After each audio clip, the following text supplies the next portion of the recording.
Oh, hello. Welcome back for another episode. The gentleman you see in front of me, this gentleman is... I'm Dr. Mark, and this very affable fellow over here is... Elmer, and we are Marc and Elmer's PSI, Piano Scene Investigations. How are our boys? They're doing pretty good. This is Grogu. He doesn't talk so much nowadays. And then there's Eager, and he talks a lot. And then they have their pet Tuki. They got Tuki last year at Thanksgiving time. Because he saw on the TV that President Biden excused one or two turkeys, right? And so they were out with Anna doing a field trip, and they saw Tuki, and he asked if they could bring that one home and pardon him, and not eat him. Yeah. So he's the new member of the group.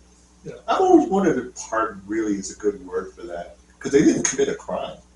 You know what I mean? Yeah. When you pardon somebody, you commit a crime, but they pardoned the turkey, and so that's the term they use. That's kind of cool for the turkey. You know, Yeah, it's good for the turkey. Means he's once he's got that presidential coverage, he's safe. Oh, yeah, right? he's safe. Yeah. And what if a new president comes in and They usually- decides not to? Oh gosh, yeah. No kidding. So, but anyways, but usually the turkey they pick out, to pardon, they're actually a very handsome looking turkey.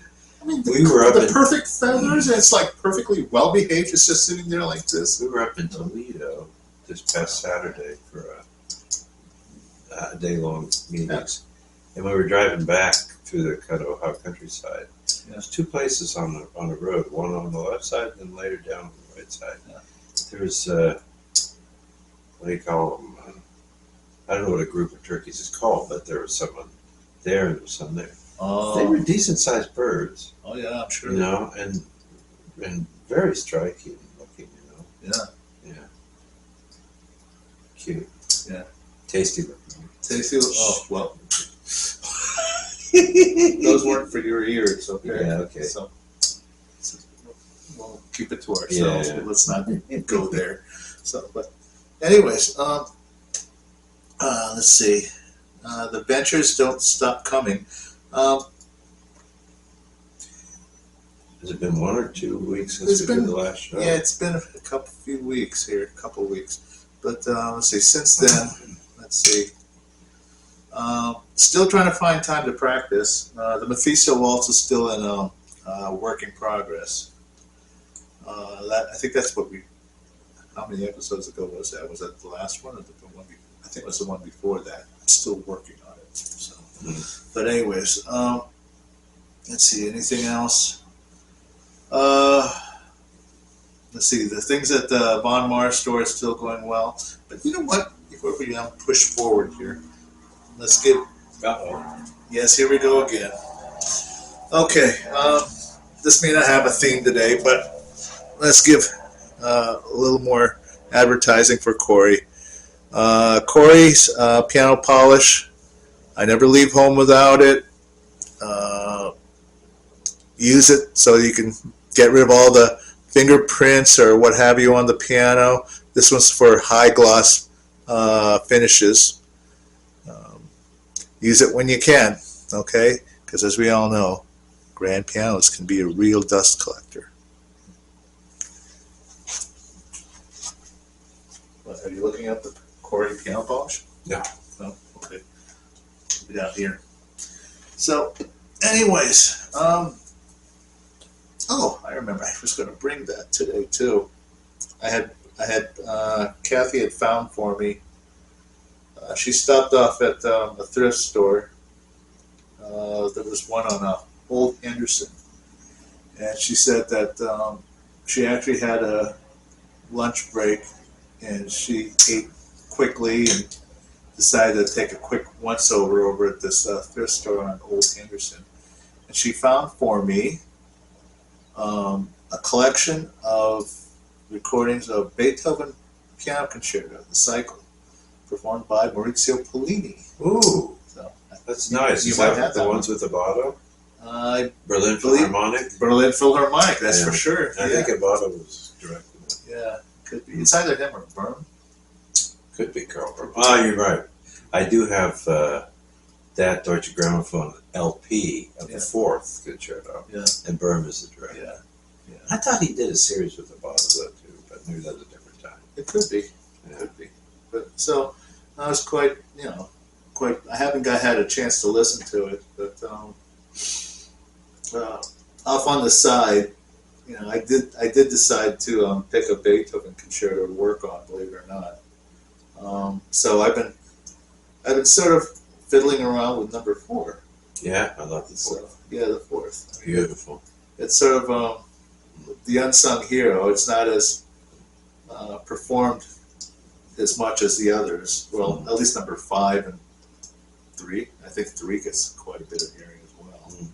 C minor and E flat major. E flat major being called the Emperor Concerto. I'm thinking that I've often wondered if some of these orchestra concerts, when they decide to feature the Emperor Concerto, I'm thinking that the title Emperor Concerto draws the crowd, just because it's the Emperor. You know why they call it that? It's because of E flat major. It was very popular kind of in their time, because of well temperament, not equal temperament. Yeah. E flat's a very bright sounding kind of key with the intervals, and it was also a very common key for brass instruments to play in. Oh. So brass instruments Yeah. play for the king and all that kind of thing, and announce the king. I think that's why it got its name. Wow. Well, it's interesting. But anyways, I'm happy with Maurizio Pollini. I don't get to hear very many Italian pianists these days. And when I think of Italian pianists, the first one I could think of was really Pollini. I mean, just offhand, Italian pianist. Who do you think of? Pollini.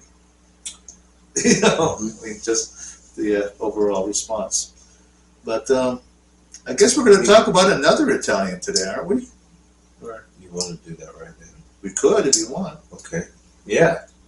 Was it April 1st, right?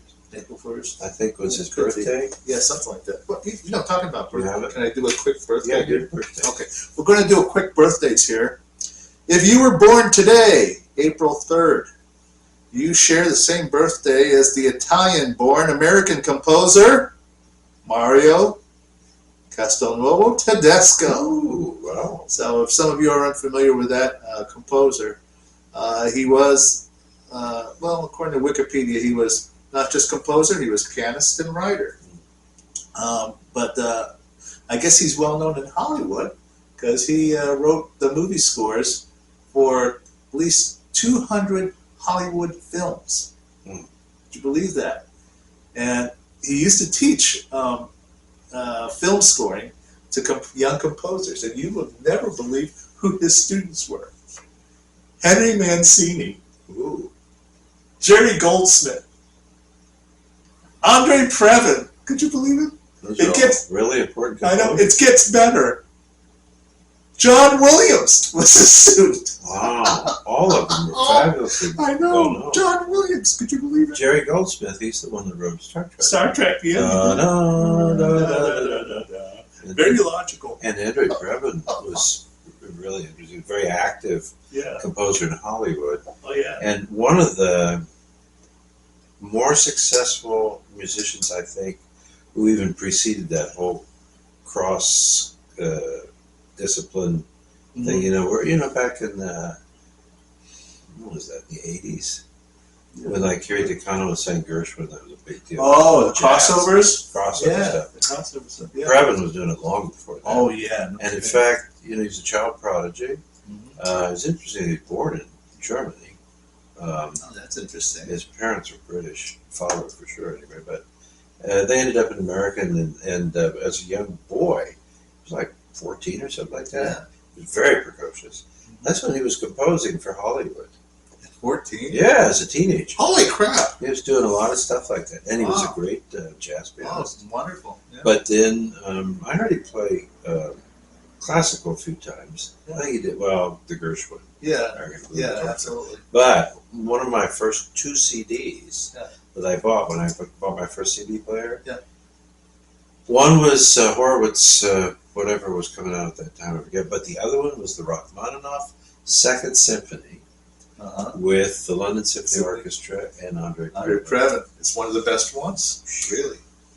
Yeah, and then I subsequently, I've got some of his stuff. I've got some things on LP too, but he was really impressive. But now, who was the first one? The first one The was... students. Oh, the students was, let's see, Henry Mancini. Mancini, come on. Henry Tons Mancini. of stuff. Movie Yeah. Red, the Big Panther thing. Yeah, absolutely. God, that guy was prolifically busy. Yeah. Successful. And still, It's really interesting that they all were to a certain extent. Okay. And John Williams now is like traipsing around the world, Yeah. the king of composers, Pretty much. And people are just begging to play his music. He wrote music for Anna Sophie Mutter. Yeah. She played. And, yeah, good for him. Yeah. That was a And that's Tedesco guy? Tedesco. Wow. Mario Castelnuovo Tedesco. I didn't know that. But I guess his biggest renown is writing over 100 works for guitar. 100 works for guitar. He has written concertos, violin concertos for. Let's see, he has 2 of them, but one of them is actually, I think it's number 2, was actually commissioned by Heifetz. Uh-huh. So it was his, and he has a recording of it. And he also has a cello concerto that was commissioned by Katagorsky. Huh. The man was busy. Now, Castelnuovo being a pianist, he did write a piano concerto, 2 of them. The first one is in G major, the other one is in F major. There are hardly any recordings of them. However, I think somewhere in the archives I do have a recording of Santiago Rodriguez doing number 2. So it's somewhere up there. And they're both lengthy works. Those suckers are like 30 minutes long. So, you looking them up? No. No? Okay. Well, anyways, another birthday before we move on. Garrick Olson, born in 1948, American pianist, probably the only American pianist that won the Chopin competition in Warsaw. Is his birthday today? It's his birthday today, Oh. Garrick Olson. No. He's still active, too. Yeah, very active. They've been doing, what's that, tone-based piano? Or Tone-based something? piano. He's For example, yeah. he's He's been doing still some interesting lessons yeah. on there about things. Yeah. Yeah. He's finally putting the. I'm not sure. Maybe you could correct me on this or not, but I'm told, like in the last couple of years, he finally put all 5 Beethoven concertos on disc, Oh. and supposedly he had performed them his whole entire adulthood life And never recorded. and never recorded them, Ah. and so he's finally putting them all down the disc. Well, All good for 5 him. of I them. mean, So maybe it's this is been a the long age time. to do it. Yeah, it You would know? be. I mean, he's seasoned. He has, he's grown in wisdom. I know that, he was a tallish man and really big hands and stuff. Yeah, he did. And he could play some of the big repertoire. Oh yeah. And I did, actually, he came along, remember when he won the Chopin? I think it was in the 70s. Yeah. I think So it was I was still able to consume this stuff. By the time I got, at least in my grad, but especially the doctoral program, Yeah. I was forging my own career and practicing, and studying, and playing, and Yeah. like I said, I kind of missed Evgeny Kissin Yeah. when he showed up on the scene. I never really got to him because I was Oh yeah. in my own world and career doing stuff. But I was an undergrad. I remember, what's his name we just said? Gary Golson. Gary Golson. Yeah. I have an LP, which I bought at Camelot Records. I was Yes. very excited about it because it was a really cool looking picture. Yeah. And it was just Rachmaninoff transcriptions. Uh-huh. And with Gary Golson. Yeah. And I have, for example, Rachmaninoff playing his own stuff. Yeah. And it's delightful, amazing. I have some other people playing this stuff too. But the fact is, we have Rachmaninoff playing it, right? Yeah. And I don't know if it's true or not or how much, but my experience is that at least there was a period of time, I think, in the golden age of the piano, this idea that somehow piano had to have a heavy action and was, you had to fight it to play it. I think that was one of Arthur Rubenson's complaints when he came over for his first concert series. He was 18 years old, and he came to the U.S. for the first time. Nobody knew him. He wasn't really known yet. Right. But Knabe sponsored him, and he writes in his book that he had problems with the Knabe pianos because he found them kind of tough and fierce to play. And he was used to Bechsteins and stuff in Europe. Well, the point is with Gary Golson, obviously, I think it says on the recording that he used a Steinway. But man, the Steinway that he used just sounds like a tank. Yeah. It's really, maybe even the way it was recorded, but the worst part of it, honestly, is it sounds like he's really fighting the keys. I mean, come on, he still pulls it off, plays the pieces and everything. But it lacks that effervescent nature of the way Rachmaninoff himself played this stuff. So I think, the piano, I know for a fact, because I played a lot of them from the earlier 20th century, they're really very facile, easy, a lot of them to play, Yeah. I think they're made that way, and if they weren't, then the pianist wanted them that way. Because at one time I played the Meine Freude, Moje Przodki, the Chopin List transcription. And my inspiration to even learn it was,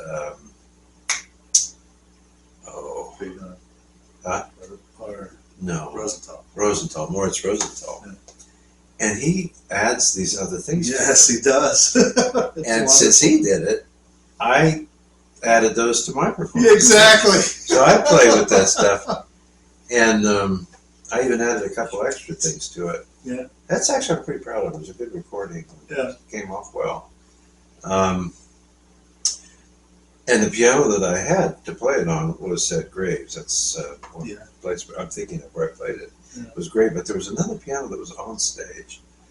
And the piano can totally, the piano itself, for various reasons, can become, I was going to say, a participant in one's interpretation. Uh-huh. What I could also say, sometimes it can be an impediment to one's interpretation. And it was interesting because some of these fast passages that I played, because it's talking about the little doves sitting out on the outside of the windowsill, and they're purring and stuff like that, makes him think of his beloved and all that. And then these times when they fly away, and so, That other piano that I played, they weren't flying that well. They're more like pigs with wings. Oh, God. Not pigeons, pigs with wings. Anyway, the Gary Golson thing was, because he plays like the, for the Mendelssohn, right? For the Scherzo Ninth String, that's a good one. It comes across, though, as like they're all wearing army boots and been walking in the mud. Now, I mean, he still pulls it off, but there's just the sound and you can just tell the piano. And the Chrysler pieces. Yeah. But it's when so I get the hell out of there and get up to where the melody is, I think the piano must have been problematic. So anyway, it kind of formed my opinion about it back in those days. Yeah. I was stupid enough to think that, yeah, you play this stuff, but he's no rock off. But that could be said about anybody in this room. Oh, yeah. Right? You go, anyway, I interrupted. Oh, that's okay. That, but, that's all right. But so, anyways, I don't know how old he is today. Here, he was born in 1948 on this day. 52. So, whoa, he's 74. Yeah, you're right, 74. Wow, it looks pretty good for 74. Yeah, Still he active. doesn't really look it, honestly. Yeah, I mean, didn't he just like in the last couple of years do the Busoni concerto? Yeah. So he's still, Good for him. yeah, he's still got the chops to do the Busoni concerto. That's an hour plus piece. yeah, it is. So the guy's no slouch. He's been working. Yep. So, anyways, talking about the Busoni concerto. Oh. Don't lead it.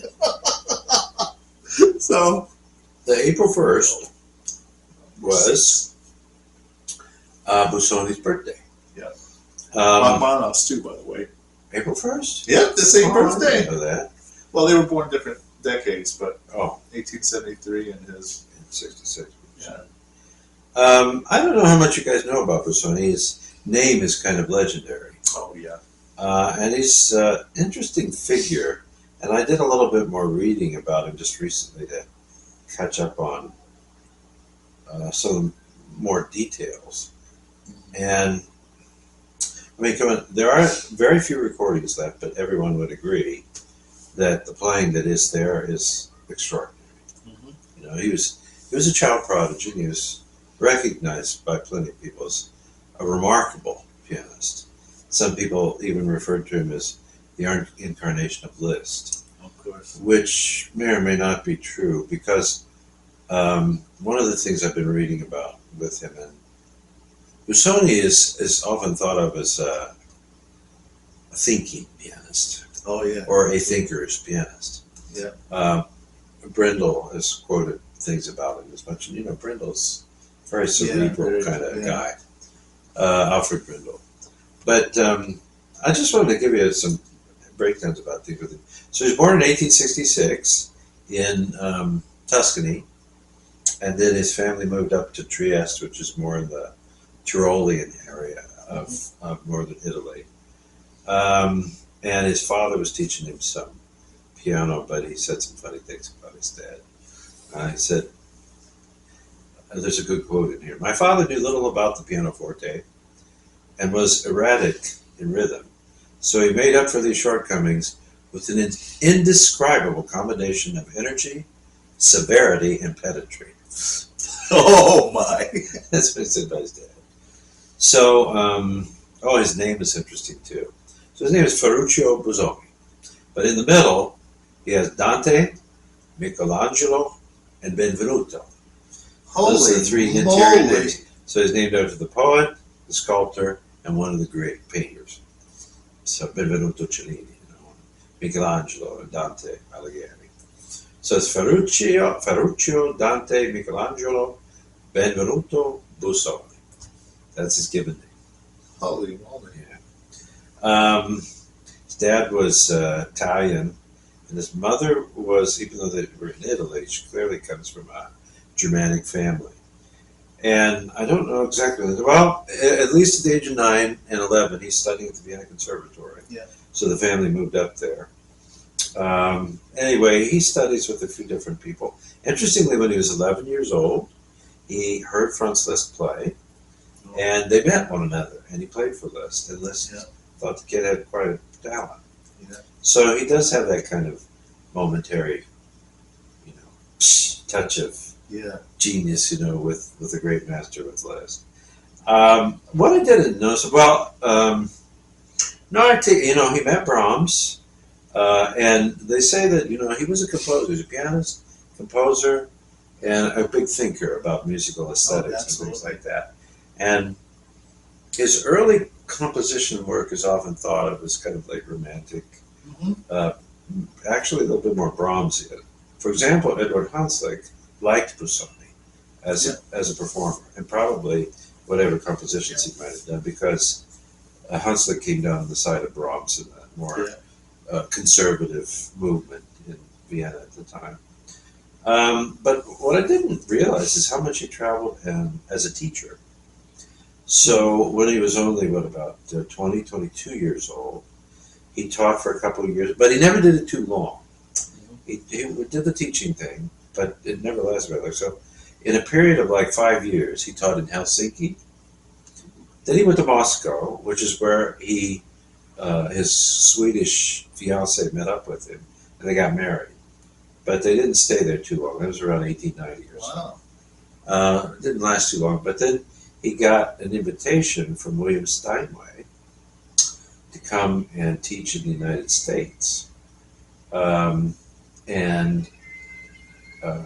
Interestingly, I didn't know this, he taught at the New England Conservatory of Music in Boston.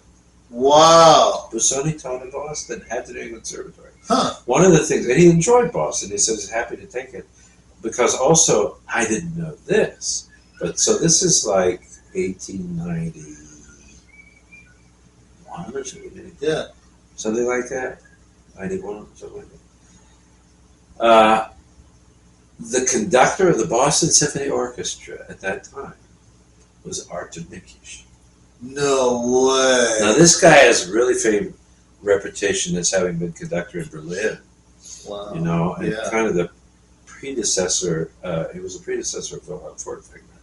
Nikisch had a heart attack. Somebody died, and Furtwängler was down in Leipzig. I think he was doing Mendelssohn's old stomping grounds, and he was, I think, doing some assistant conducting in Berlin. But then Nikisch died, and Furtwängler came up and took over after that. But I mean, it's amazing what people we had in America in the later 19th, early 20th century. Nikisch was conducting Boston. People know that for at least a couple of years, Mahler was directing the New York Philharmonic. Yeah. Then, of course, there are some other ones that are not quite as famous, but Walter Damrosch, for example, Toscanini was up there. Yeah. Anyway, it didn't last too long, but he left. But it was interesting because most every time he quit teaching, he got into performing. And that was the best way to make money, was doing that, which is kind of how he kept the bills paid and kept things going. At the same time, he's trying to compose stuff, but some of them were quite successful as composers and pianists. Yeah. For example, both Godowsky and Hoffman famously spent their time traveling on the boats and the trains, writing compositions. They were extraordinary. And Rachmaninoff talks about, I don't think he did that. I don't think he worked that way. Because he's the one that had the dumb piano. Yeah, and when he made the cross-Atlantic journey, he practiced on the piano every day. It didn't make any sounds, just keyboard. Yeah, so it's just basically, But I remember Rubinstein talking about in his book where they met, I don't remember, was it Hoffman's or Godowsky's house? Okay. But there's a big, people at the house having a party and stuff. And whoever the host was, he disappeared for a while and he went to his music room and he was quietly writing music down. And not even playing on the piano, just composing on the sheets. Well, Busoni apparently wasn't like that. He needed to really be focused and be doing it when he was doing it. So he regretted that he didn't have more time in his career to devote to his compositions. Yeah. But the boy still put some stuff out. Oh yeah, sure. And his famous opera, Dr. Faustus, he didn't finish it, but it was finished by one of his students. Yeah. And presented. Let's see, what do I want to say? He was the interesting thing about Busoni, despite the name, he was Italian. But he was really a proponent for and completely engaged in German culture. And from 1894, when he would have been 66, is it 28 years old? Thereafter, fundamentally, he was a resident of Berlin. He made Berlin his center from which he traveled then to do other things, especially performing. He was an Italian citizen. So the first year of the First World War, he was able to live in Berlin there. But then Italy, he'd gone off to do some concerts, and Italy had joined in the war, and at that time they were fighting against Germany and Austria. Yeah. So he was an enemy alien. And he didn't really have any problems with them, but he decided to move to Switzerland. So he lived in Switzerland for several years, and he came back in about 1920 to Weimar, Germany, and settled in an apartment building which was sadly destroyed in the Second World War. But there's a new building in its place, and there's a plaque on that building in that place that this is where Busoni's home was all this time. And I don't know if they have an apartment set up for this stuff in or not. I'll just tell him things kind of a little bit about his life, not too much, but I'll say a few specific things in a moment. But he died a bit prematurely. He was born in 1866, and he died in 24. He was only 58 years old when he died. My goodness. I'm older than that. Me too. And the sad thing was, well, they say that what killed him, officially they said heart failure, but he had inflamed kidneys going into that, and they say he was really overworked. He was constantly busy and doing stuff. Wow. But his wife died in Sweden 32 years later at 56. Wow. She was Swedish, Gerda. And then their second son, Relatable, was an illustrator, died in New York in the year I was born, 1962. Wow. Lived through all of that. Now, some interesting things about Busoni.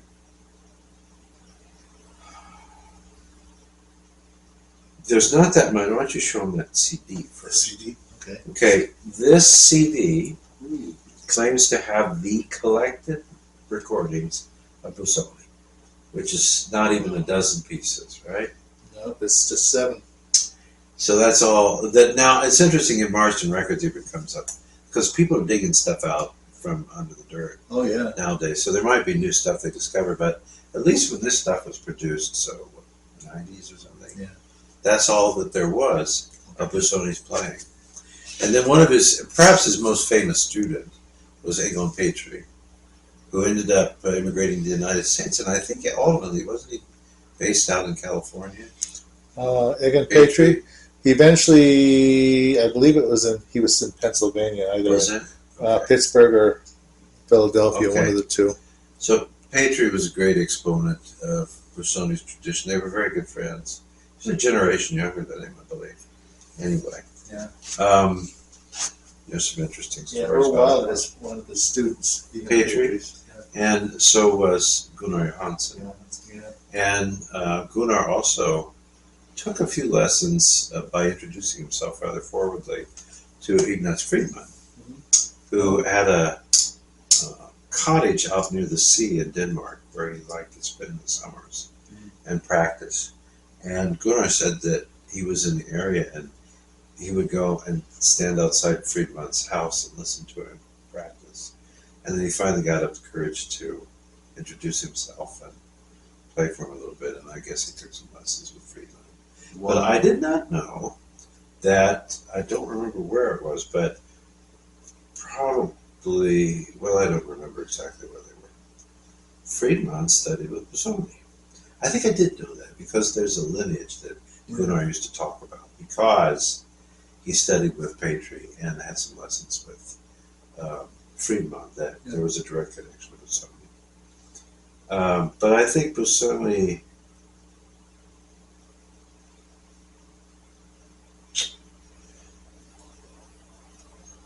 well, let's put it this way, Gunnar was in Denmark. So at most he could have only been like a little boy when Busoni died. So I don't think he ever had any direct connection with him. But then I thought of all the composers that studied with Busoni. One, and probably one of the more notable ones, was Kurt Weill. And then interestingly, Busoni was, It's a strange one. one might say, well, I forget what the word is that they used about it, but one I'm going to talk about just real quick. I won't make this forever here. Okay. But Busoni was very interested in modern music. This is one thing. So where people say that he was kind of the inheritor of the Liszt tradition, or he was like the second Liszt. Yeah.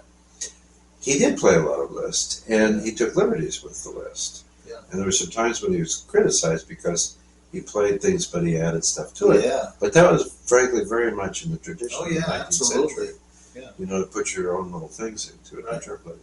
But actually, there were some students of Liszt who more likely bore the privilege and the right to claim to inherit the mantle of Liszt. Yeah. Because Busoni's approach to playing the piano, if you hear him play, let's put it this way, if you hear Arthur Friedheim play, Yeah. De Bachmann didn't study with Liszt as far as I know. But you listen to some of those truly 19th century guys Yeah. that had studied with and probably worshipped and kissed the toes of Liszt and stuff like that. There's this lovely, and I love it. I actually consider myself something of a practitioner of historic performance practice of the 19th century. Various ones from the earlier, and it changed throughout the century. But I've studied a lot, I've read a lot, and when I'm playing that kind of repertoire, I like to try to bring that approach to the performing. Yeah. Not what we would consider a late 20th or 21st century way of doing that music. But Busoni's playing is part of the excitement, I think, is it's clean, right? Yeah, it's clean. Yeah. Everything is well articulated. Yeah. I don't think there's a ton of like rubato like you would associate with. No, it's nothing like that. No, you go ahead. I'll comment here. So what people were saying about him is that in a way he may have had a little bit more to do with introducing, kind of in a sense being the father of what was becoming 20th century piano playing. Yeah. Eventually. Mm-hmm. You know, because interestingly, Arthur Rubinstein was studying with Heinrich Barth, as did Wilhelm Kempf. There are 8 years difference in age. And I think, I grew up with Rubinstein as my idol. I loved Rubinstein. I still do. I love his recordings. He's so persuasive. Yeah. I mean, anything that he plays, very charismatic. Of course, that's the way it should be. And yet there is a clarity. There's always a beautiful tone. There's a straightforward line, and there's a little bit no monkeying around with stuff. Oh, no. Nothing like Friedman. A world away from De Bachmann, for example. Oh, yeah. Or some of those French pianists, And he talks about that in the book, in his own autobiography, about his playing. Like, Friedman was considered the Chopin piano player of his time. Yeah. And then eventually that mantle passed to Rubinstein. But if you know Friedman's playing, and then you know Rubinstein's playing, those are two very divergent worlds of Very interpreting different. Chopin. Yeah. Chopin under Friedman is more quixotic, playful. Yeah. French, perhaps, in a kind of a sort of, dance-like way. It's Yeah. very, Yeah. like Champagne. And there's seriousness about it. And Friedman has a beautiful sound. But the freedom kind of reminds me of like the singers, the French singer, the chanson. Yeah, okay. That's good. That's And then what other people used to say is that nobody played the mazurkas better than Friedman. Because they thought that he was Polish. And they said they really think that may well have been how Chopin knew those pieces himself as he wrote them and performed them. Because he was Polish. Yeah. And I had a great moment when I played for some Polish visitors at a high government level when I was a professor in Cyprus. And I really have been making a study at the time of this whole 19th century orientation and stuff. And I played a few mazurkas. And I thought, what the hell, you know? So I took all the Chopin and I played it for these Polish people. And the lady, big tall Polish lady, who was running the group of people that came herself as a concert pianist from Poland. You know, Paderewski was the president of the country. Yeah. It's amazing, those Poles many times are musicians and politicians or whatever else, you know. Yeah. But they came up afterwards and they were really excited. And she spoke good English. I was more or less did.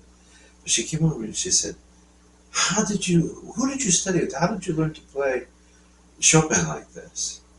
And I said, well, I mean, partially from listening, but from reading and, you know, paying attention to things. I mean, I said, Arthur Rubinstein is my hero. I love Arthur Rubinstein. But, you know, I started to diverge as I get older. And this is the way I feel these pieces. And she said, do you play them like a Pole?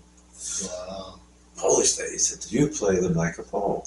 And that was a really great compliment. But when you listen to Rubinstein, his tradition is all about the revolutionary thing, you know, the great leader and stuff. Yeah. And it's interesting because when you think about these pieces, I mean, come on, the E-flat Polonaise. You can't be a wuss and play that piece. Exactly. Yeah. Or the F-sharp minor. Oh, absolutely. That one is terrifyingly difficult. Yeah. I played it, and then pretty much after I'd done it, made everybody happy, played in concert, played it for Professor Wynn. I never went back to it.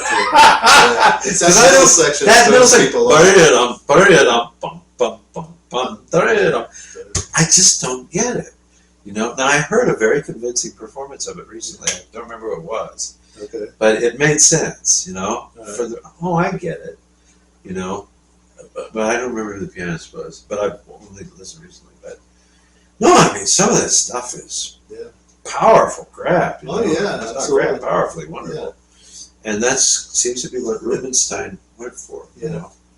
Well, so I was talking about the pianism of Busoni. And so, as a piano teacher, so he taught Friedman, for example. There's some other people whose names that I do kind of recognize, but they are not going to know. And you might know, but they're just not known names, really. I mean, if you really know your little bits of the peanuts in the bottom of the bag, kind of thing like we do, we recognize it. But it's not worth mentioning. Why don't you show them the Neue Busoni? Okay. This is a set of two volumes, exercises that Busoni came up with. These look old. Well, they're not so old. Well, they look old to me. I think it's a newer release thing. Well, put it this way, last 30 years or something. What did I just say? Oh man! But no, they're not old. This go back about 30 years. It's really interesting because he introduces 2 books. One might say a higher level of problems to piano technique than just the ordinary stuff. For example, he'll use what we would consider very alternative fingering options for the scales, you know, and the way he plays arpeggios and broken chords and things. He'll also do exercises where he'll do repeated notes. 1, 1, 2, 2, 3, 3, 4, 4, you know, stuff like that. Both hands together at the same time. Yeah. Housey does that too in some of his I don't think it was all. This stuff is seldom entirely new. Yeah. But there's a lot of really interesting thinking. And then in the second book is a compilation of technical issues based upon famous compositions of Bach, Mozart, Beethoven, I'm not sure who else. Maybe, what's his name? Weber, I think. Anyway, and there's some good quotes at the end, especially the first volume, where Busoni has some good recommendations for students, you know, just how to approach things and how to think as a pianist and so forth. And then I think, so that we covered the pianist part and the piano teacher part. And I told you that, you know, he did teach almost 3 different continents. Right? He taught in Boston and in Helsinki and in Moscow. Oh, and around the time of the First World War, he was invited to come down and teach in Bologna, in Italy. he hated it. He said the students were Yeah. awful, and just the way everything was done in Italy, he seemed, well, this is one reason why the Italians are not comparable to the Germans in terms of music culture. Although he did hear a performance of Falstaff shortly after it had been composed by Verdi, and he was overwhelmed by it. And it says there's a letter that exists. He had written a letter to Verdi, but he never had the courage to send it to him. But he just wanted to say what a inspiration he had been. And he thought, the Italians were coming into something, because, Falstaff is different from the kind of set aria, and even way earlier, recitative aria kind of basis for opera, and especially Italian opera form. Falstaff is through composed, much the way Wagner was. Yeah. And by that point, Busoni thought that they were getting onto something.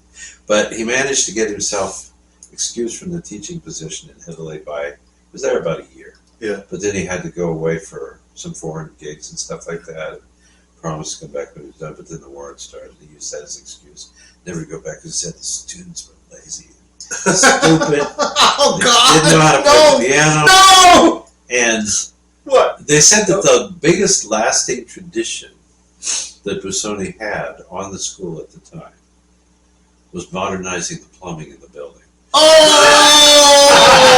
He complained about it and said, look, let's join the 20th century here, Oh, Enough with the pork polish, whatever it was that they used. Oh, But he said, it hadn't probably changed since the Middle Ages. Oh, And Bologna is, I think, the oldest school in Italy. Right? yeah. I wonder if he ever crossed paths with Giovanni Scombati.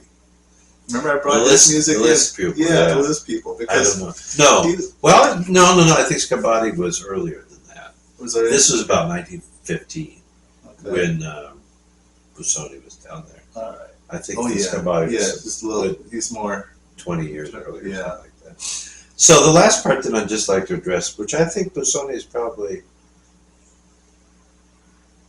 well remembered. Yeah. Okay. As for his compositions, why don't you show him the book on the bottom of his pieces? Oh. So this is a really nice selection of pieces, and I became years ago a great fan of Busoni when I heard his name just let me come on. What was the what's his face? Paul Jacobs. Paul Jacobs, who was an amazing pianist. He was actually the official orchestral pianist with the New York Philharmonic when Bernstein was the director. But he was an extraordinary pianist, and he liked more contemporary stuff, because I also have the 4 North American ballads of Frederick Rzewski, played by Paul Jacobs. He was a really amazing musician, and I have his 6 Busoni sonatinas, which were written over a lengthy period of time. They're quite different. They're quite unique in different ways. Perhaps the more accessible one is the 6th, which is the Carmen, kind of the Carmen variations of sorts from Bizet's opera. Yeah. Now, have you ever seen the first publication of that work? Oh boy, Busoni got a bad rap on that one. He had it published without mentioning Bizet's name on it. Really? Yeah, when he first had it published, he didn't even mention Bizet's name in it. Did it say Carmen? Don't know if it said Carmen, but I remember reading in Earl Wild's bio. He says that he said he thought it was rather, that he didn't mention Bizet's name in that work. So but somebody's interesting. One thing I'd say is get into just this a little bit. Yeah. He was a controversial pianist, even. I don't think anybody begrudged him the fact that he was a superior virtuoso. Oh, absolutely. The boy could play the piano. Yeah, he could. But in some cases, it's now keep this in mind. I'm not talking about the old 19th century style of maybe what people began to think was old-fashioned, the rubatos and pulling the music hither and thither. Yeah. But he did interpolate a lot of his own ideas or additions into stuff, and those became famously his Bach list transcriptions, Mm-hmm. or at least his Bach list additions that Yeah. he did as well. But not Bach. I mean, Liszt Busoni. Busoni's. And I'm sorry, I spoke out. I meant Liszt Busoni, because there's some interesting and quite difference. Like he took a campanella, and it's a very. In some cases, they start to become different pieces. Oh, of course. Was it they the do. campanella or something else that you did where you were talking so much about the Busoni version versus the original? Oh, Was it the yeah, it Mephisto was the La ones? Campanella. There, he even has a cadenza in the thing. Yeah. He puts it, I mean, and it's uncanny the way he did it. Just after the trill here, and then all of a sudden there's a cadenza, and it's uncanny. It actually sounds like a real bell. The way he's able to conjure up those sounds. I don't know whether they're like tenths or maybe a compound tenth or something, but it's uncanny. I have one recording of that work, and it's done by the inimitable Valery Kuleshov. Oh. He does it, and I'll bring it over sometime. You have to hear it. It's one of his war horses when he performs. He plays it as an encore every month. So lots of times. Busoni's transcriptions of the list are sometimes they do become almost unique compositions. Yeah, they do. They become almost more half his. Really. Yeah. And I tell you, It's more than just an interpretation or slight editing here and there. There's he rethinks the idea. Sometimes he rethinks the harmonies, differently the voicings. the intention. Yeah. The intention. Because I'll tell you, having looked at his music, I went through a stage where I did become, wanted to become a disciple of Busoni's music. And I tell you, if you look at his music, he never goes on for more than 5 or 6, maybe 8 measures at the longest. Something's going to change. Yeah. Okay. I mean, he'll start out with a thinner chest texture, maybe chords in close position, and then all of a sudden it just seems to flower into something else, and it's just a gradual growing until it becomes more expansive and becomes more full bloom. Now, depending on what his intentions are, okay, it could become smaller. It's almost as if the flower has already full bloomed and there's nowhere else to go except this way. Yeah. Okay, and that's how I see his music. I mean, that's just my opinion. When you're talking about him, I'm reminded of 2 relatively contemporary colleagues at the time. Yeah. Godowski Mm-hmm. and Joseph Hoffman. Mm-hmm. Now, what's interesting to me is that Hoffman wrote his own stuff. Lots of it, yeah. Wildly difficult sometimes. I'd love to play the kaleidoscope. I want to pull it out, and I'd probably never perform it for anybody, but get it to the point where I could enjoy playing it for myself at least. The kaleidoscope, right? I love that piece. Yes, it's wonderful. And the sanctuary. The sanctuaries are good too. But I don't know if I'd ever have the courage to play them in public Oh, because, yeah. it's anyway. Yeah. But when Hoffman played, like, there's some famous recordings. Yeah. The Chopin E minor concerto, the beautiful Beethoven Fourth that he played, extraordinary. Yeah. He's a modern pianist. He doesn't monkey around. I mean, beautiful playing. It's very clear. Yeah. But it's not 19th century in this kind of way. Like his own teacher, Anton Rubinstein, was kind of infamous for. Yeah. I think my point is he wrote his own compositions, and I would say they were in this. The Sanctuary and the Kaleidoscope, one might say, shows influence of Debussy and Ravel, and that kind of writing for the piano, right? Yeah. But then he wrote other stuff. There's some nocturnes, and some different things that he did. And then there's like late 19th century kind of composition stuff. Some of it is not that inspired, but some of the pieces are extraordinary. Oh, yeah. But then there's Godowski, who's famous. I mean, unbelievably productive.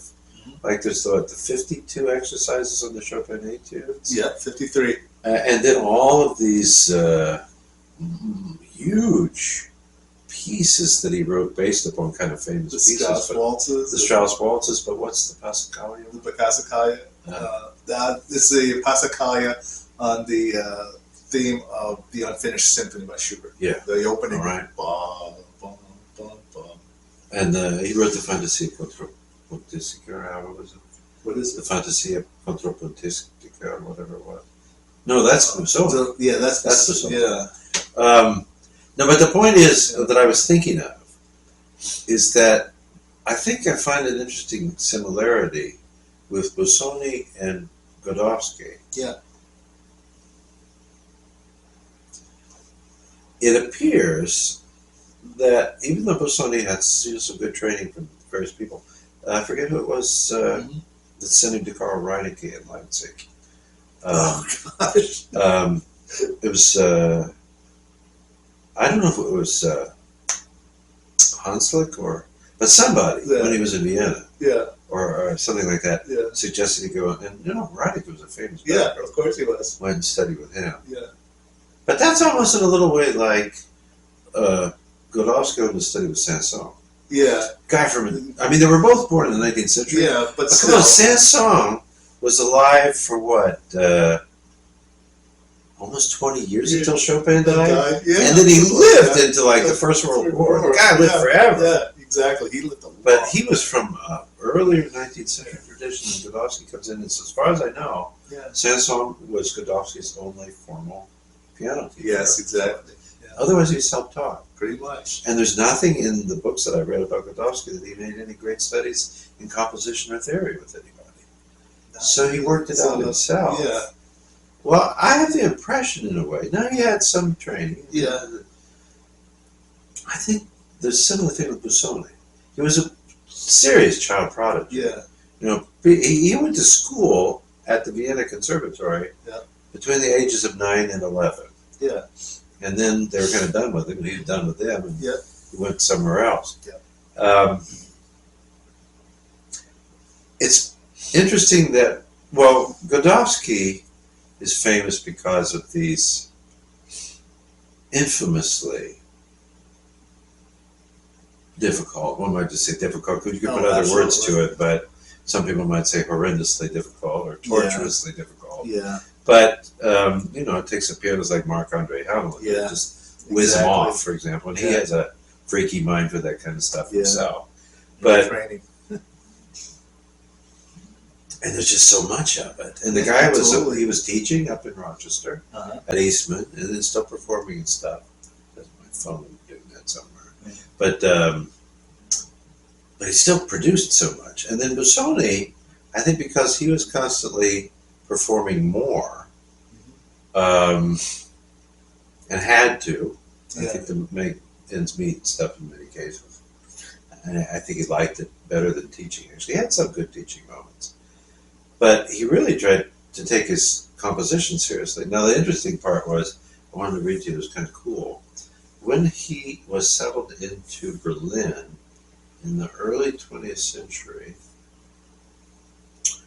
between 1902 and 1909, he did a series of orchestral concerts as a pianist and conductor, and he promoted contemporary music from outside Germany. Interesting, though, he avoided contemporary music except for his own works in his solo recitals. Solo recitals, he didn't play stuff.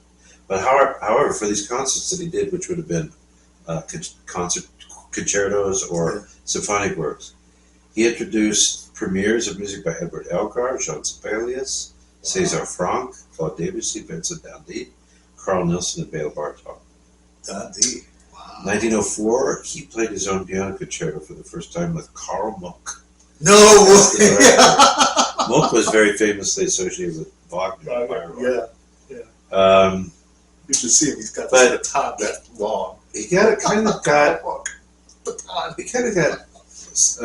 hit up a little bit with being so devoted to it. And an important thing that happened, to show him I think the bottom book, because that's strictly there, but you show him both of them. Okay. Because one is a collection of 3 different ones. All right. But he was very famous because he wrote a treatise called Aesthetics on a New Music, right? Something like that. Yes, Essence of Music and Other Parts by Busoni, and here's one Busoni, Sketch of a New Aesthetic. The new aesthetic. Yes. And he was embracing the newest ideas about composition and thinking about music. So, for example, Arnold Schoenberg. And I saw something that was really cool here. That in 1913, even better than that, Arnold Schoenberg, with whom Busoni had been in correspondence since 1903, settled into Berlin in 1911, partially as a consequence of Busoni lobbying on his behalf. And he brought him up, and he taught at the Hochschule, I think, the empirical school for music. And he was there for some time until the Nazis showed up.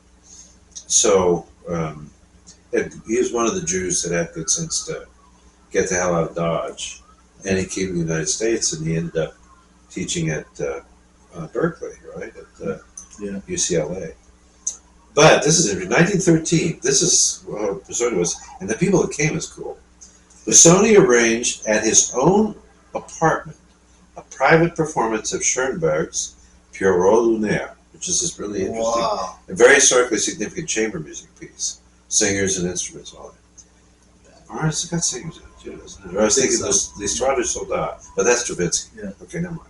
So Pierrot Lunaire, which was attended by, amongst others, Willem Mengelberg, the famous director of the Concertgebouw for so many years, Edgar Varèse, the composer. Varèse, oh my goodness. And Arthur Schnabel. Arthur Schnabel was there. Arthur Schnabel was there. And I thought that was interesting because... could you imagine being in a room like that? Arthur, good to see you. How are you, sir? I haven't seen you since the last time I played with the Concertgebouw. He says, I'm so looking forward to Mr. Busoni performing tonight. Oh my goodness, being in a room like You hear that. these amazing stories. I would have loved to have been in Berlin in Herr Mengelberg, how good of you to come drop it. in the early 20th century in Europe. Everybody did this. I mean, Wilhelm Kempf, when he was a young man, finally got up to the point that he was quite a prodigy. Ernst von Dockland, he did the same thing. Yeah.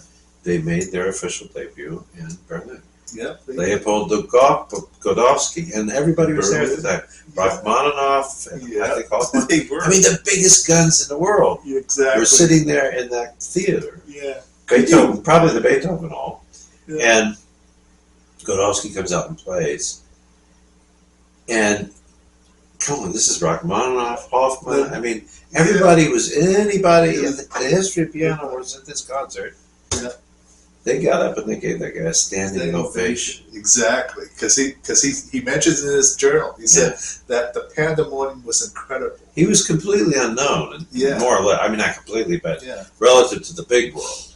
Oh yeah. So this was his time to introduce himself, and he said he was terribly nervous. Yeah, he was. Awful. Would you? Yeah. Well, you look out there, just there's Rachmaninoff. Rubinstein talked about that.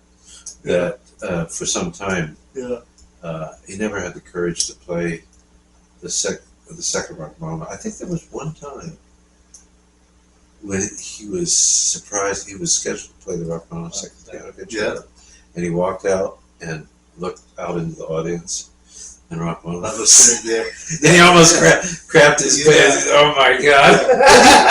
He actually did perform it. Yeah. The story I recall was that after he finished performing, Rachmaninoff was actually backstage to congratulate him. Yeah.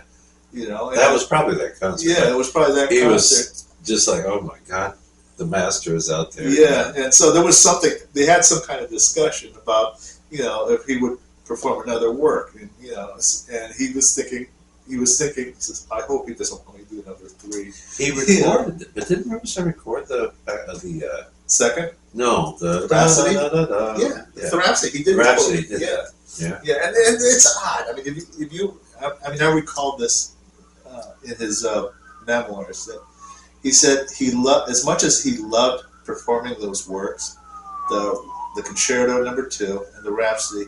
He says he enjoyed performing them, but he couldn't help, after having the performance was over, he couldn't help but feel sort of this aftertaste from performing it. He says it was almost like saccharine, or something like that. He said there was some kind of aftertaste about it, and it was rather dissatisfying. There was something dissatisfying about it. He says there was a sweetness about the music, and as far as, I mean, at the moment, he said he liked performing it, but then afterwards, it was sort of a bit of a letdown. I liked it. Well, like everything I've got. Yeah, and so do I. You would never know. Whenever he played anything, yeah, it was always so persuasive. And then I have some of these really old Italian-made recordings from the early 20th century, like the 1930s when he sent a bunch of stuff out in England and Rome, I think. Yeah. And they are a little reckless. There's some mistakes done, but the playing is so passionate, convincing, almost wild a little bit, but just really out there. He said he got away with murder for a long time in his career. Yeah. Until Vladimir Horowitz showed up in Paris. Exactly. And he said then that sent everybody into their little rooms to practice the piano again. And he said, I owe the remainder of my career and the polish that I developed to Vladimir Horowitz. Yeah. Oh, not that they were big buddies. That story about after the Horowitz recital. He felt sort of depressed about his own playing, and he was having dinner, and a young lady that he was, was a good acquaintance with, was at the recital as well, and she approached Arthur and says, "Oh, Arthur, Chopin's barcarolle will always be yours." Which made him think. It was a kick in the side. Backhand the whole compliment, piece. right? But the lady says the barcarolle will always be yours. Yes. That's. So, but there was a time there was a time where they did play two pianos together. Horowitz and Rubinstein. I'll never forget it. They were playing two piano forehands of Debussy works. Oh. They were playing Debussy works for, it was just it wasn't an official concert. Everybody was drinking. Everybody was drinking and eating, and they were just enjoying themselves. It was just sort of a party they were having, and so they just had to try their hand at playing some Debussy together. And some of it, he talks about how some of it went well, some of it not so well. Okay, but he respected Horowitz as a musician, but then there was being away from the piano was a different story. Okay, so Rubinstein would be, he was the charmer. He would come by and everyone loved him. He was a great conversationalist. He loved food, women, cigars, books, plays, the ballet. He was a very well-cultured man. He knew the arts. And he would just be enjoying himself, and people would flock over to just have a conversation with him. And then Horowitz had showed up. And the word, at one point, he remembered him saying, approaching his little group, he says, "Oh, champagne, may I have some?" And that sort of turned off Rubinstein because of his childish behavior about approaching. He was a fine musician, fine pianist, but he had a certain immaturity about him, like a child. I think it's possible, but I also think you'd see this in the interviews and things that he did throughout his life. Yeah, he was a bit of an imp with his sense of humor. I think he was always teasing a little bit. Some are putting on just little. He liked to laugh. I think. Of course. So I wonder if he might have been might have been just his intent, just to kind of tease a little bit. Maybe, but I think the way that Rubinstein would have read that though was that he's playing down to the people because he knows how damn good he is. Just pretending to be like that. And Rubinstein, given the generation he's from, maybe it's different because he's Polish and spent a lot of time with upper class Polish people. And there was a very gallant kind of way of living that he was exposed to early. And plus, he was a generation older by the time Horowitz showed up. Yeah. But I was thinking that it reminded me of a story. Well, you know, Horowitz, Horowitz, Heifetz, and Piatigorsky, the cellists, all escaped, more or less. They left the Soviet Union and had decided they're going to make a go of it in the West and stay. First one to get success was Piatigorsky when they were in Berlin. They went to Berlin. And Piatigorsky was immediately snapped up by the Berlin Philharmonic as their principal cellist. Just walked into the job. And so he had, you know, some money and position and stuff. I don't know how long he kept it. But I'm not quite sure what Heifetz did eventually. For a while, they were traveling as a trio, doing things like that. They played Beethoven together. Then they did the Donkey trio and what's the one that Tchaikovsky wrote, the A minor, G minor. A minor, stuff like that. Horowitz ends up in Paris for a while. Well, I think he also went to Hamburg, then he goes to Paris, then he goes to London, and he makes a huge splash in Paris, mostly more with his solo recitals. But then famously, when he was in London, he played the Tchaikovsky concerto with, who was the conductor? Thomas Beecham. Yeah. And famously left them all in the dust in the end of the third movement. And then he played in New York and, you know, created a furor again with the Tchaikovsky. But then I don't know what was going on so much with, I don't know Heifetz's biography so much earlier, Sean. I know that he said it was Leopold Auer in Odessa. A lot of great violinists came out of there. But there's a famous story about when Heifetz came over and did his debut in Carnegie Hall, solo debut. He wasn't very old. No, he wasn't. I mean, he was probably 18 years old. He was still a kid, basically. Yeah, he was still a kid. So Misha Elman was a much older generation than Heifetz, at least by a generation. And actually at the time, then so was Sergei Rachmaninoff, because he's 1870s, right? 1873. Yeah. So they're sitting together. They were quite good friends.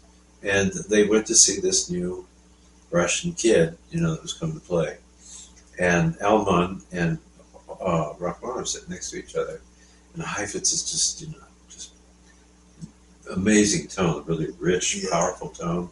I don't know if he had that Stradivarius at that point in his life, but, you know, they had a sound and just the virtuosity. And again, like with Horowitz at the piano, the clarity on the violin, like going all the way up in there and everything. It's just, I mean, we expect that now with playing nowadays, a century later, but back then, what's very clear is that 19th century performance practice, it wasn't about being messy. And when you listen to the recordings of these people, they can play the hell out of their instruments. But it was, the most important thing was making music, the gesture, taking risks, you know, doing things, and it might come across as a little bit sloppy and not 100% clean. But somehow that started to get introduced, that mechanization in a way of technique in the 20th century. Anyway, Heifetz just playing the shit out of stuff, you know. And at some point, Elman, the violinist, leans over and he whispers to Rachmaninoff, he says, Is it getting hot in here? You know, it seems like kind of hot, like the temperature turned up. Rachmaninoff turns back to him and says, not for pianists, not for I love that story. That's a great story. So, well, then we got a little ways off of Busoni. But I was just inspired because it was his birthday, and I thought, you know, I love the guy's music. I respect the contributions that he made. I think he remains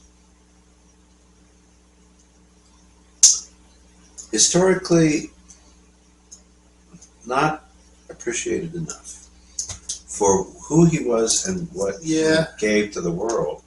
Because as a piano teacher and as a composition teacher, as a writer about musical aesthetics, I mean, he befriended Stravinsky and Schoenberg and all kinds of people like that at the time. And he, in his own music, he begins to explore atonality, his music, his composition. And then when he was on tour one of the times in the United States, he intentionally went around and visited some of the Indian tribes. And recorded the notes and things that they play, the rhythm stuff. And he's got pieces based upon Indian tunes or themes. which is, I wonder how much his influence from, say, like Bela Bartok caused him to decide to do that. Mm-hmm. Because Bartok was going around with an actual record player. Yeah. And grinding recordings of people singing into the horn of all that folk music and that. But Busoni was a pioneer of sorts. Yeah. He really, I think, began to introduce that. Well, virtuosity for sure. Yeah. And Absolutely. maybe with an emphasis on that had to do with clarity and really pointillistic control. Yeah. But I think Patry, I don't think Patry was Busoni as a pianist, but he was a hell of a pianist. Patry. Oh yeah, Patry was. But absolutely Patry. I think his teacher, Busoni, even had more there. Yeah. I think. On the other hand, if you listen to Gunnar Johansson play, and it's interesting, I think Gunnar is, again, one of those consummate 20th century pianists. I admired the man tremendously and loved hearing his performances. I was in Madison the latter part of his career in life, and I heard him talk and so forth. And he was stunning. He was a small Danish guy, always in good shape, right up to old age and stuff. He looked flabby. He had lovely suits, and he was a very handsome guy. He was married twice. Very committed to his second wife. And when I heard him play, he played, it's a beautiful sound. I would say Rubinstein-esque in a way in that there's not a lot of 19th century mannerisms, or practically none, honestly. And the virtuosity was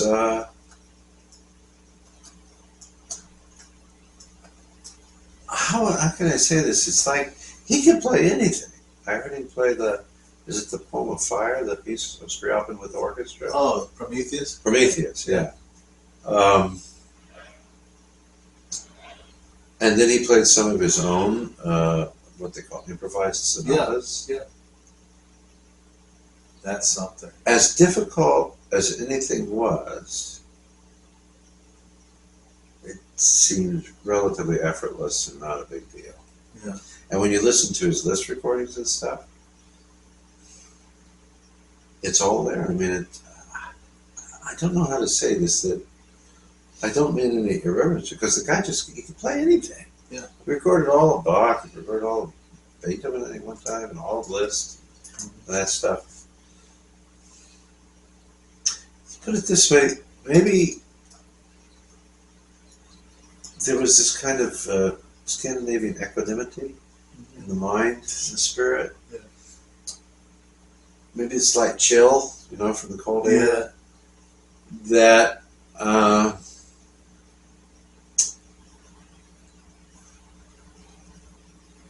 keeps the passion and the enthusiasm just a little bit under control. Yeah. You know what I mean? Yeah, I know exactly what you mean. So it's not that it's not impressive. Yeah. But wow, it doesn't roar like hell with Nirachotzi, which is just crazy. Exactly. Or just frankly with Horowitz in that one Blue album with the multi-records where he plays the Mephisto Waltz, but he dresses up himself. Yeah. There's all these different things he does. I think it's got the Funerai in it as well. Yeah.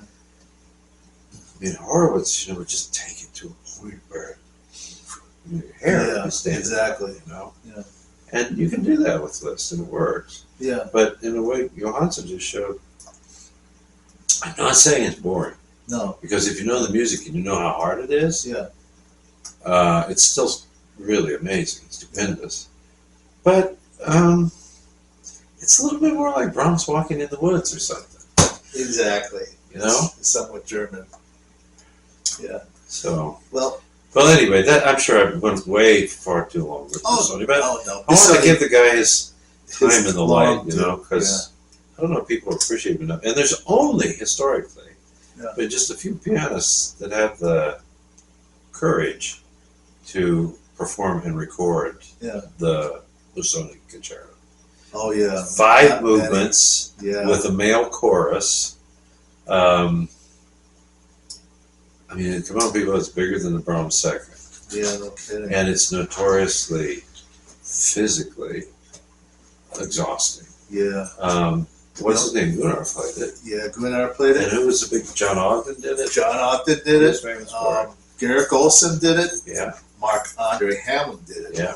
There is a recording available on Hyperion of him doing it. But if you were to do, I bet, I don't know, speaking of time, but if you were to do a search for recordings Yeah. of the Busoni piano concerto, Yeah.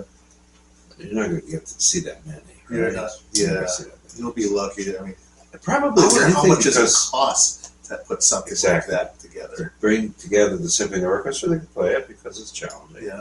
and pay for the male chorus, and then you got to have a conductor who knows his way around the Mahler symphony Yeah. because it's those kind of forces, Yeah. and then a pianist who can actually play it, Yeah. and not just play it, but somebody who, hopefully brings the work to life in a way that it's interesting Yeah. to sell records. Yeah. Exactly. And I think that's part of it. Because in and of itself, too, sometimes Busoni's ideas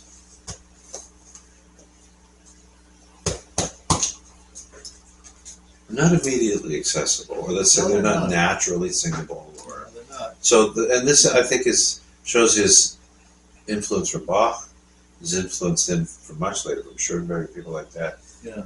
He's an intellectual composer.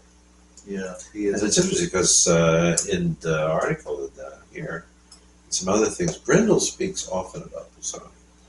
Yeah. He He has does. quite a few enlightening things to say about him. And it makes sense to me that Brindle would be attracted to Busoni because his playing of Beethoven and Schubert, in my mind, is, and I think what people like, I think it's why I ended up in England and why people loved him so much. Brindle brings that kind of, well, I've used the word already, but intellectual. I don't want to say it's icy. It is warm. It's a good playing. And I love the guy. I heard him a few times. I met him. But then there's Wilhelm Kempff playing Beethoven, which has a different thing to it. One of the things I wanted to say I thought was cool, the Schnabel was at that performance of the Schoenberg. Yeah. Do you know this recording I have? It's an old Angel of the Seraphim one of the Mozart 21 in C minor, is it? 21 in C minor. Is that the C minor piano concerto? Mozart? 21 is C major. So C major. What's that C minor? 24? Could be. Forget. I can't But I think it's the C minor piano concerto. He does it with some London orchestra. And then even actually the notes on the back of the record album talk about this. Yeah. Notorious recording session. Well, Schnabel's quite older by then. I think he was 50, or in the 1950s. Yeah. So he's been around for a while. Yeah. Well, if you've never heard any of Schnabel's own piano music, it's atonal. Oh, of course it He is. used Tone Rosenthal, but that's his thing. Yeah. That's what he got into with his own music. And yet the guy played Beethoven, Schubert, and Mozart. That's what he's famous for, right? And especially, interestingly, Schubert. Because before Schnabel, nobody really played Schubert that much in the early 20th century. Schubert became something important on the piano because of Schnabel. And yet this guy was completely devoted to 20th century compositional techniques. So in this Mozart concerto, you especially notice it in the third movement. There's a little bit of a cadenza moment. He plays his own cadenza, and it's atonal. Oh! You've never heard this? I don't think I've heard this. I'd have to Oh look. my You got a god. record player? Well, we it's can listen to it. incapacitated. We can listen to it here. Okay. But Oh, that's nuts. really odd because we got all this Mozart going on. Yeah, Now, exactly. come on, it's bigger orchestra, big piano, Mozart from the middle of the 20th century. All right. Okay? But Not still, Wilson, not carved down. But then all of a sudden there's this moment for the piano to shine, and it just seems like, is he high? Is he drunk? Did he inject something in himself? It's just like, it goes off into this atonal thing. It doesn't last too long. Yeah. But it just sounds like play this note, that note, whatever. And apparently, he was quite old and quite opinionated. But in the recording session, he was calling to the wind instruments. Yeah. And correcting them or telling them, giving them advice about how to play passages and stuff. Oh boy. That's like a movie director telling a really great actor or actress how to say their part. Don't do that, you know. And so some of the guys back in the orchestra, well, the first time he did it, that was such a surprise. But it especially came from some of the woodwinds that he corrected in the rehearsal when they were preparing. God. They guffawed and snickered. And Schnabel was furious. He got up from the piano, pounded the keys, and walked away for a while. Because, you know, in his mind, this was serious. It was his own composition. But, yeah, so Schnabel was at that thing, and amazingly, well, it's like in Busoni, when he did those concerts of new contemporary music, non-German music, in Berlin as a concerted pianist or conductor. In his solo recitals, he never played any of their music. No Stravinsky, no Bartok. He did play some of his own stuff. But, yeah, people maybe have their limits, or who knows why. Yeah. So, one thing I didn't mention, but I did by accident, Yeah. Bach Busoni. Lots of wonderful transcriptions. I played chorale preludes, and really great stuff. organ work. The interesting thing is that there's a review of the first time he ever did one in public. He played his own version of Bach something. I don't know what it was. And the critic tore him a new one. Oh, how dare you? Oh, jeez. Oh, but the tastes were changing. Bach, you know, and yeah. And it's interesting because in some ways, who the hell played Bach before then? Yeah. Because it seems like in the early 20th century, that's when Bach started to like get it back in the piano. Yeah. You know? And a lot of that was because of pianists playing their arrangements or translations of his stuff. I love the ones made by Wilhelm Kempf. Yeah, absolutely. And Myra Hess did some stuff, Hess. Harold Bauer. Yeah. But I would say the prince of Bach transcriptions. Yeah. Because there's other people. Tausig did some stuff. Yeah, there's some Tausig. But it's Busoni. Busoni? Yeah, I think so. I like Kempf. I do love Kempf's way of doing Bach. Yeah. He, you know, Kempf disappeared for a while. Yeah. From lessons when he was going into his senior year or something. He just dropped out for 8 months to a year or something. Heinrich Barth didn't know where he was, didn't hear from him or anything, but finally learned that he was playing organ in his dad's church in Berlin. And he was a church organist. Yeah. And he loved playing this stuff. And they said that he just showed up after about a year. All he had to do was play his final recital for the faculty. He came back and he did it. And I thought it was incredible. Wow. So he graduated. But he said that he felt that taking a break and playing the organ really affected his thinking about how to play on the piano and stuff. And there is that unbelievable legato and scene tone that he gets in his playing. I mean, Schumann, Schubert, Beethoven, especially in the, I mean, frankly, in everything he did, but especially in the lyric stuff. Oh, yeah. There is an organ-like aspect. I mean, you hold in that key and it sings. Yeah. You know, and however he used his fingers to create his legato, I don't know what he did, a lot of substitution. I heard something recently very interesting about Chopin. Oh, I know what it was. Alan Walker was talking about Chopin. Alan Walker? On YouTube. YouTube, yeah. And he was talking about somebody who saw, when Chopin came and played in England. Yeah. And he used a ton of substitution fingering in his playing. Chopin did. Wow. Lots of it. The people observed him playing, and he said that this seemed to be how he got this unbroken legato sound. It just was seamless, and it's because he was changing his fingering. Wow. Well, that was fun. Yeah, I'm sure. I appreciate you letting me take all that. Oh, sure thing. I mean, he's overdue. I'd say if you're a pianist, I wouldn't say you jump into the concerto. That's No. a big one. It does. That's a, Well, I mean, even to listen to it. yeah. But I think If you want, I think my first exposure to Yeah. Busoni's own music Yeah. was the Six the Sonatinas. Sucks Tina's exactly. I was Those gonna are say. really cool pieces, and I don't think they ever get too weird. There's the not Anna Magdalena, but the Anna one, the second one. Right? Yeah. Some of them have kind of religious connotations. Yeah. It's One of them is these- supposed to be based on Bach thing. Yeah. Well, there's another one there that I think is supposed to be based on a Gregorian chant. Yeah. The Agnos something. Yes. Yeah. Yeah, that one is. They're very interesting pieces, and if you want to, in my mind, I think one of the best performances I've ever heard of them was by Paul Jacobs. Paul Jacobs. Yeah. I've got the LP, original LP that I had, and I rebought it to have it on CD as well. Yeah, there it is.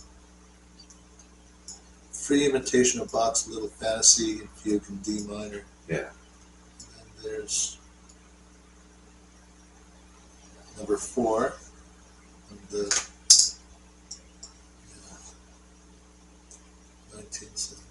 I played through a couple of them, or let's put it this way, I was starting to just read through them. And I liked them. I'd say, he's a pianist, but in some cases it's interesting because I don't always find everything he does immediately accessibly pianistic. Exactly. I'll tell you a long time ago, I was listening to, what is it, Wagner's Siegfried's Funeral? Yeah, it's possible. Yeah, It's a lot of that stuff. Not the Liebestod. No, it's not Liebestod, it's the funeral. Who's playing? Bum, bum, Yeah. bum, bum. Right? Yeah. That's one. There's actually a Busoni arrangement of that funeral. Really? Yeah. See, Wow. and it's okay. The tendency for that work, I've heard a couple recordings of it, and the tendency is to bang the shit out of it. Yeah. I'm sorry, it's not. I mean, on a piano, it can sound very percussive, and for me, it just didn't seem convincing. Okay, I think a much lighter touch would work better. Careful balancing of when the brass comes in, bump, bump, bump, and the strings, just basically a sort of a fog quality. Much lighter, but some of the recordings available, you don't get that. So I thought it was interesting that there's actually Busoni actually transcribed it for solo piano. I've always thought, Wagner wrote this sonata when he was Yeah, I know. Bellmeister in Yeah, Dresden. yeah, it's an F minor. I mean, compositionally, you can see kind of what he's going to head for. Yeah, The way he writes, but it is not pianistic. no, it is not. Well, let's put it this way: it's also boring. Yeah, On the piano, it just doesn't work. And I have to say, I'm very fond of his music, and I was fortunate to be in Bayreuth twice and hear things there. Yeah. I've heard things elsewhere. I've got videos of the James Levine's ring, yeah. the Met, and a few other things. And I loved my colleague and friend Stefan Mikic, Oh yeah. who I learned that there's certain words you can't say on YouTube. Yeah, yeah. So he chose to step out. Yeah, It was about the time of COVID, or it was also Trump's first term. I think. yeah. There were some things that he was upset about, some stuff like that. But anyway, there are some recordings. There's more interviews where he's talking, but there is a recording of one of his last concerts he did in Italy, and he plays his own 45-minute rendition of Parsifal. Now, Parsifal is like 3 hours long. Yeah. Or more, 4 hours long. But for 45 minutes, he takes you through the whole thing. I mean, playing at the piano. Yeah. Gorgeous. And the guy was monstrous virtuoso, really. Yeah. Because, I mean, he created it, came out of it. But I also think lists, transcriptions of Wagner pieces, it depends very much on the pianist and their concept and the way they approach the piano. Yeah, it sure does. If you've got somebody that can really think like a conductor and play like Wilhelm Kempf, then I think that's very satisfying. But I've heard some Liszt Wagner transcriptions where it's just like it's loud, it's banging. Exactly, I've heard that. Because too. what it says more about the person's concept of Wagner and his work than it really does about Wagner. Yeah, it's unfortunate. Yeah, it lends itself to that. So. Well, this was a wonderful talk. Yeah. I really enjoyed myself. Yeah. I feel like I'm breathing again. Thank you, Mark. Yeah. Half time, or are we already done? It's been an hour and a half. Oh. Pretty much. Wow. That went That's by okay. fast. Oh, that's fine. That's okay. You brought a bunch of stuff. I brought stuff too, but it can wait. Okay. Well, thank you. I usually Elmer initiates the stuff. He brings the stuff in, and I appreciate that. And then I just do have stuff. I just jabber. But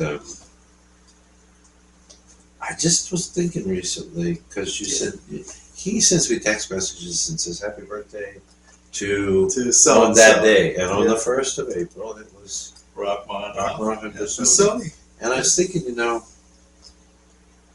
I just started thinking, I don't know the guy as well as I should. And I've got that book by Dent. I never read it cover to cover. But that's a good book. It's a British guy. And it's an important book. It came from like the mid-70s. I think that's when it was written. That's when it was published anyway, 74. And I've never read it all the way through cover to cover, but I like open it up and just read parts of it. It seems to be really well written, and I think I'm going to pull it to read it soon. But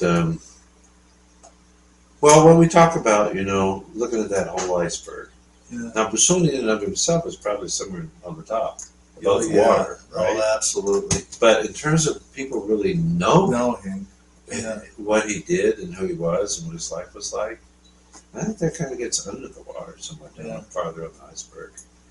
So I appreciate being able to talk about it. Sure thing. Well, folks, if you like our content, you like us as your individuals, your hosts, please comment, like, and subscribe. We sure could use all that. It'll help the channel as well. We'll be back again to bring you some more stuff. Incidentally, the CD here, I think I showed it to you.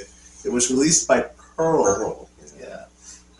Like Mark said, it's got 13 tracks. Some of it done by the music's played by Busoni, and some of it played by his disciple Egan Petrie. So the works that Busoni plays is, let's see, quite a bit of Chopin here. The Black Key Etude, the A major Prelude. As a matter of fact, there's 2 recordings here of the Black Key Etude. He plays one of his Bach chorale preludes for the piano, the Écossaises. That's another one. I think we've all played that one. There is a Chopin Nocturne in F sharp major. The E minor Etude from Opus 25. One Liszt work, Hungarian Rhapsody number 13 in A minor. That's a good one. Now, Busoni, or Petrie, Egan Petrie, plays a bunch of Busoni works here. Let's see, he plays the Sonatina number 6, the Carmen Fancy. He plays the Red Indian Diary, Book 1. He plays a Fantasia after the music by Bach. Let's see, Elegy number 2, the All'Italia. Oh, I love the elegies. Those are nice pieces. Yeah. What was it, 7 of them or 6 of them? I think it's 7. Yeah, I think it's 7. There's 6 sonatinas and 7 elegies. Yeah. Let's see, the 3rd Sonatina, Let's see, and there's the Mozart transcription of the Serenade from Don Giovanni.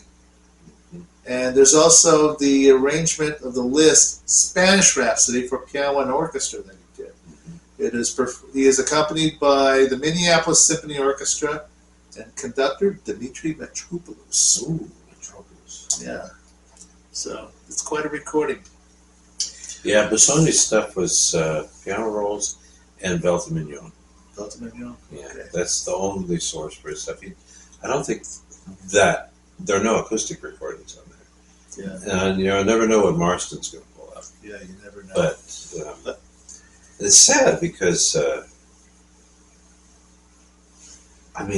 well, it's nice that we have that of him to hear. Yeah. But Marston's been interesting because they've been pulling old guys A from the lot of 19th stuff. century. Yeah. They found this stuff, and who knew that they even did this stuff? Yeah, the founder, Ward Marston. He has a YouTube channel, by the way. So check out what else he's got.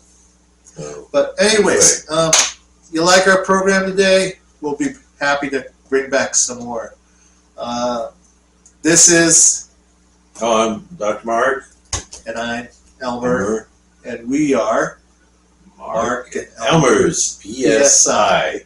Piano Scene Investigations, folks. Bye. See See you in you the next episode. Bye.